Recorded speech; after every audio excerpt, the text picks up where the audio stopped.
Hey everyone, Gar Kingdom, Car Empire here, and today I'm going to be going over Arc 8, Chapter 14, The Kingdom and the Empire. This video will contain spoilers for the chapter, so I advise you click off if you are not caught up. Also a reminder that this video is not a summary. I will only be discussing my thoughts on the chapter, and hence it would be beneficial to have read the chapter before watching. This was a pretty good one. There were quite a few people missing from the evacuation, including Yorna, Priscilla, Heinkel, and Al. Al stayed behind to search for Priscilla, and Heinkel either did the same thing so that he could further his own goals of winning Priscilla's favor and obtaining the dragon's blood in order to cure his wife, or he could have simply given up to the extent that he was unable to even make it to the evacuation, and is unprotected until someone can go save him, such as Rowan. Still, I don't really have any good ideas on what could have happened to Priscilla or Yorna, but at the very least, they are still alive, as confirmed by the continued effects of soul marriage on the people of Chaos Flame.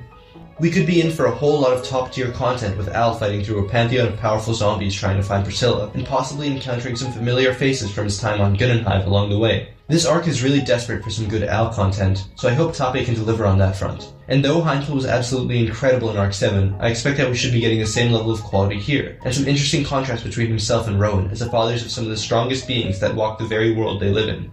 The main conflict of this chapter was really well done, and I think it was absolutely brilliant work by Otto. The way he understood the general outcome from the start and set up the situation accordingly to reap the most benefits was such a smart move, and the way it played out for the reader was a very engaging experience. And now the Amelia Camp will be able to elevate this journey from a simple rescue mission that it was originally meant to be, to an event of international aid for a fellow country in crisis, which would have an absolutely positive boost to their camp. The way that this illustrated both Amelia and Subaru's desire to help those in need was really excellent, as neither are the type that would be able to abandon those in need, and hence Otto's plan was foolproof, as it was impossible for those two to budge from their stance. Even though Subaru himself knew it was greedy, he wanted to save everyone. The chapter also played on Subaru's oath with Roswell from Arc 4, and how he will absolutely not let anyone die. While I think Subaru will be successful as always, I have a slight feeling that Subaru could indeed lose somebody this arc, but that probably won't end up happening. Now that they are officially lending aid, there isn't really a need to conceal their names any longer, so we may be getting Subaru confessing his true identity soon. In the last chapter, he did say he wanted to clear up the Crown Prince thing with the Pleiades battalion, so it's possible he does so in Garcar. I think he also may end up getting turned back into his original body soon. After all, 僕、ハリベルってもんなんやけど、ちょっと挨拶させてもらってええかな。 That's right, Hannibal has now made his main story debut. I think it's likely that we see some interactions later of him and Obart, and it's quite possible now that Hannibal is the one to undo Subaru's infantilization.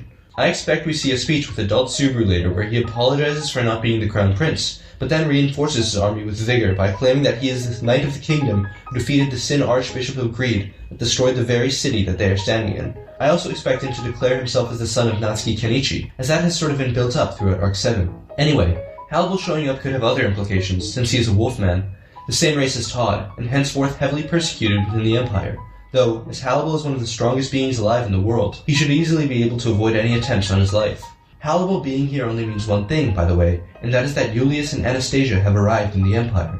They would have recruited Hannibal as a mercenary while they were traveling through Kararagi, and it's likely that Anastasia already knew Hannibal before this, as they came from the same city. Anastasia probably offered something to Hannibal in exchange for his help, which may involve the race of the Wolf People. Now that Julius is here, he will certainly be introduced into the ongoing Balroy plot. You can learn more about my thoughts on this in my Julius After Arc 6 video, which is linked in the description below. We will still likely get one final chapter in this phase, which will contain the continuation of this scene, and their arrival at Garcar at the end, where they would then encounter Julius and Anastasia as the volume cliffhanger. Ricardo, the triplets, and the rest of the Iron Fang will also likely be there. Still, we will likely see Subaru go to Tanza soon, but that may be postponed until the next chapter. The same thing with Abel and Flop.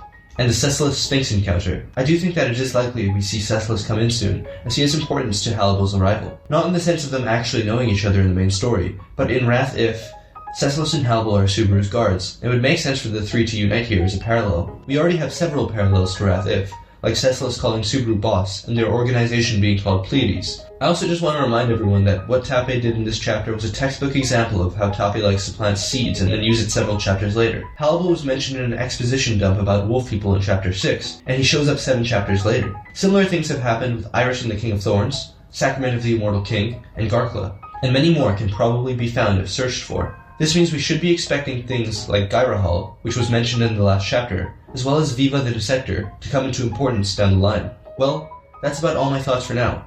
Thanks for watching to the end. Be sure to subscribe for more rezero content and follow me on Twitter at Garcar. Also be sure to read our web novel translations on whichcalltranslations.com. That's about it. Bye bye.